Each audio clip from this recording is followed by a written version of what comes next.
The following slides and videos will demonstrate the proper way to introduce VEEGUM or Van-Gel into moving water.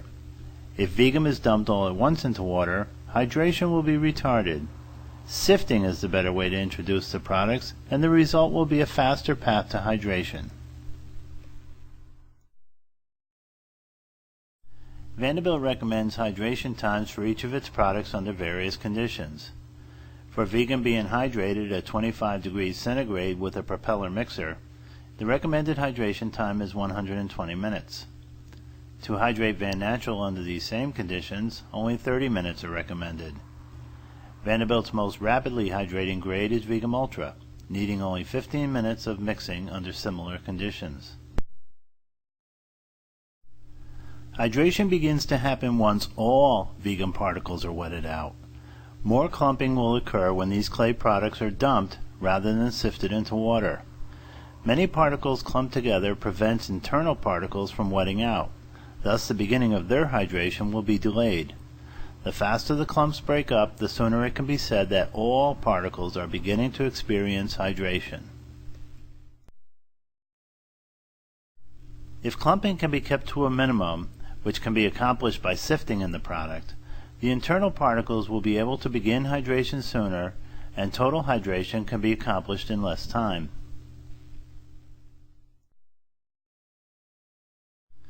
This is our lab setup for the following demonstrations. While these videos are on a laboratory scale, our intent is to show what would occur in the manufacturing plant. On the larger scale in the plant, the detrimental results of dumping, or the positive results from sifting, should be significant.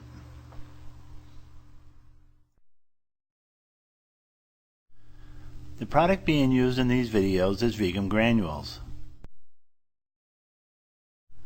The first video will show the results of quickly adding VEEGUM into spinning water by dumping.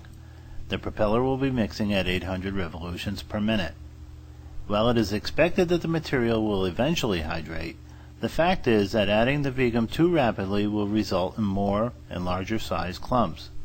The motion of the propeller in the water will have to work longer to break up these clumps.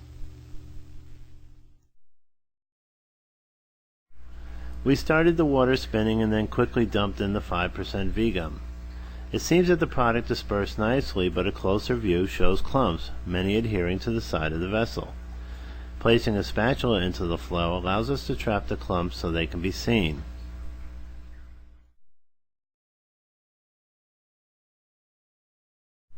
The photographer changed the contrast on the picture, and this allows you to see the level of clumping in the mixing vessel. While it is expected that the material will eventually hydrate, the fact is that adding the VEEGUM too rapidly will result in more and larger sized clumps. The motion of the propeller in water will have to work longer to break up these clumps. We assess the diminishing of the clumps with mixing at different time intervals. Let us look at this. At 7 minutes there is evidence of much clumping, and many of these adhere to the spatula when it is removed.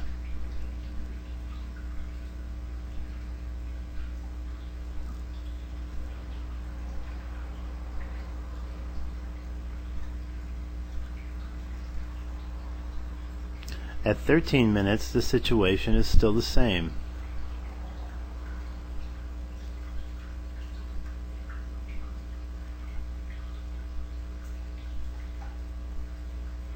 At 24 minutes, there are still many clumps visible, and note the caked material sitting at the bottom of the vessel.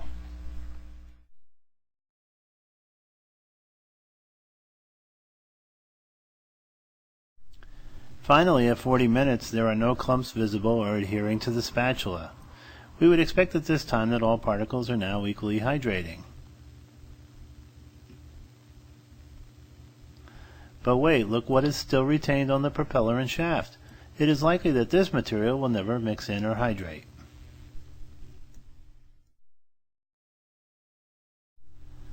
In this trial, it took 40 minutes of mixing before no clumps were observed. We would like to say that at this time all particles are hydrating equally. However, we saw there was still quite a bit of material left on the propeller, and this will not be expected to hydrate. In the second trial, VEEGUM was added into water spinning at the same speed, 800 RPM. This time, the VEEGUM was introduced by sifting.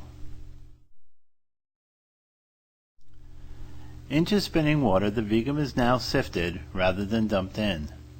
In this video, the VEEGUM is being introduced slowly.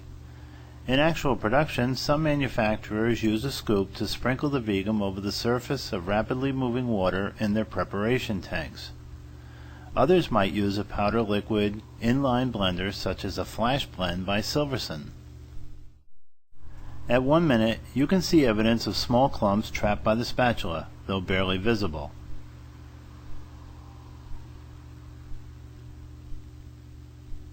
Removing the spatula reveals no clumps.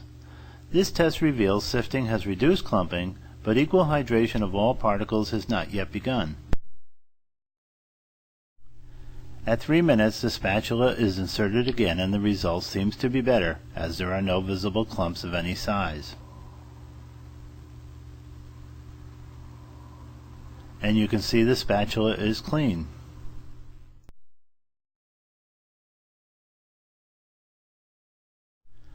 Looking again at 5 minutes had the same result. It seems applying VEEGUM much more slowly has its rewards. Well, look at the propeller this time. It is completely clear of any material.